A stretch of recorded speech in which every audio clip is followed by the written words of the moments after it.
Welcome to the S-Class Halloween Spooktacular. This year I'll be presenting 5 anime for you to watch to get into the spirit of Halloween. I'll be putting these in order from least to most horrific, so if you're a bit on the squeamish side, stick with some of the earlier picks. Now, without further ado, let's start with number 5. First up, we have possibly the least threatening Halloween anime ever created, My Witch Academia.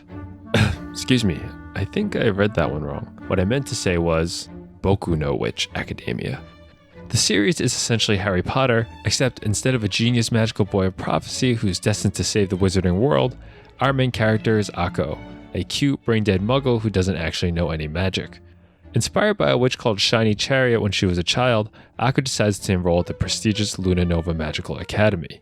But the thing is, when you attend a magical school but don't have any magical skills or brain cells, shenanigans tend to happen, such as flushing one of your teachers down a drain, accidentally making your rival fall in love with you by getting her stung with a cupid bee, and mistakenly bringing a soldier back from the dead.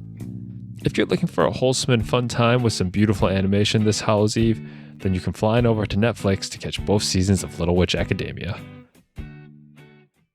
Okay, so unpopular opinion. Cowboy Bebop, a beautiful piece of art, but kind of boring at times. The movie, on the other hand, takes all of the good parts of the series and condenses it down to 2 hours of kick-ass fun. If you're unfamiliar with Cowboy Bebop, the story follows a dysfunctional group of bounty hunters that travel aboard their spaceship, the Bebop. This time around, our gang is on the hunt for a mysterious terrorist that plans to release a pathogen that will exterminate the human population. Wait, this feels oddly familiar. Well, assuming you don't have PTSD from the recent global events, the movie is fantastic. We have our lovable Bebop crew, a bit of mystery, badass fight scenes, this beautiful lady, and of course, amazing music by the ever-talented Yoko Kanno. For me, I think that there are a few things that set this apart from some of the slower episodes in the TV series. Number 1 is that we get some time and space for the plot to breathe and develop. Number 2, the music and animation are cranked up to even higher levels, and that's saying something since both of those aspects of the TV series are both quite good. And finally, number 3, in most of the episodes of the series, the gang is usually in pursuit of the bad guys, whereas in the movie, Vincent, the antagonist, feels closer to a rival or even a superior to our protagonist, Spike. Now, the question is, what does any of this have to do with Halloween? Well, this is actually the only recommendation on this list where Halloween actually takes place. The setting is filled with Halloween decorations leading up to the climax that takes place during a big Halloween parade. We also get a cute montage of resident hacker Ed and her data dog Ein going trick-or-treating for clues, which I've always loved. Even if you don't catch this one before October 31st, I can't recommend it enough, as it's easily my favorite anime action movie of all time. And for those of you who haven't seen the series, I'd probably recommend at least watching episodes 1, 2, 3, and 9 so you can at least get an introduction to the characters. But honestly, if you don't, you'll still be okay to watch this one. Unfortunately, while the series is available on Hulu and Funimation, the movie is currently nowhere to be found for streaming. So this leaves you with 3 options. Number 1, you can get it the old-fashioned way like we used to before streaming services were available. Number 2, you can grab it on Blu-ray on Amazon for $10, which I'll leave an affiliate link for in the description below. Or number 3, if you're in my neck of the woods, you can come on over and watch my retro 2001 DVD on my PS2 Slim, and we can have a hell of a night. So, thus far we have yet to jump into the creepy territory, but that will begin now.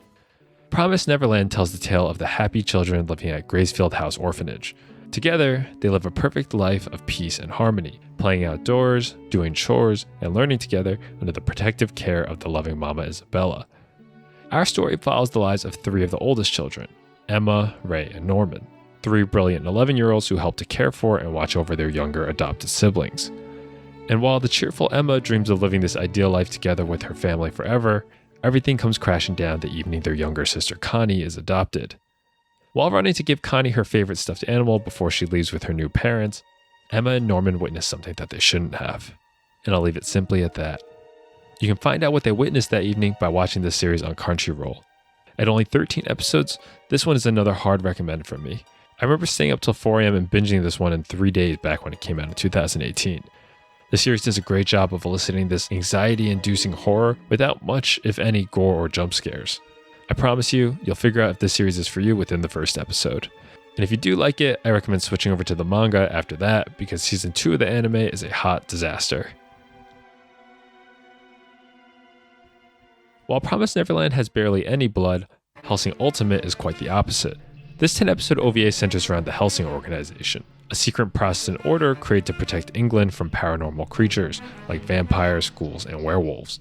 The organization is led by Integra Hellsing, a badass cigar-smoking lady, and her servant Alucard, aka Dracula, who swore his loyalty to the Hellsing family after being defeated by Integra's ancestor Abraham Van Helsing 100 years prior to the series' start.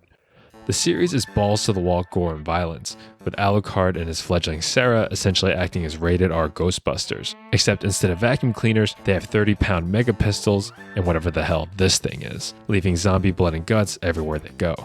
I'm personally not very fond of blood, but the sheer amount in the series is almost comical, and honestly, the main reason why I love this series is because of our protagonist, Alucard. Not only is he a total badass murder machine, but he's also unbelievably charismatic and well written. There's this one scene that I'll never forget where he speaks to the Queen of England with such respect and dignity, telling her that she looks beautiful in her old age while lamenting the fact that he's someone who's doomed to suffer for eternity due to his immortality. By the way, did I mention that Alucard also does battle with Nazi zombies? Oh wait, and also the Ku Klux Klan? No, I didn't?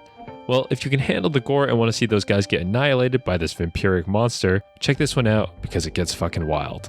As of right now, it's available for streaming on Hulu and Netflix. My final pick for this year's S-Class Spooktacular is Devilman Crybaby. Based on the 1970s manga written by Go Nagai, the series follows Akira Fudo, a shy Japanese high school student who is told by his childhood friend Ryo Asuka of the existence of demons.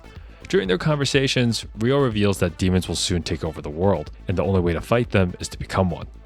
Soon after, a series of events leads to Akira possessing the soul of a powerful demon and gaining the ability to transform into Devilman.